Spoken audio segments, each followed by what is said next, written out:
Hi, welcome everyone to Wealth Wizards. This is Jagadish Chandran. Today we'll be discussing on Nifty and Bank Nifty key levels to focus on 23rd weekly expiry.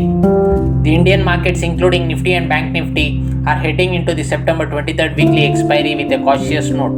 The market witnessed a significant round of profit booking on 22nd September, driven primarily by negative global cues and sharp sell-off in the IT and pharma sectors.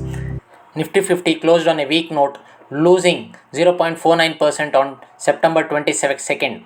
The index is still on a broader market uptrend, but short-term momentum has turned negative, with the index closing below 20-day moving averages. Immediate resistance is placed around 25,350 followed by 25,500. Support remains at 25,200. A break below the levels of 25,200 can test the levels of 25,100 zones, which is a psychological and a technical support. That's it for now. Thank you. Happy investing and safe trading. Take care.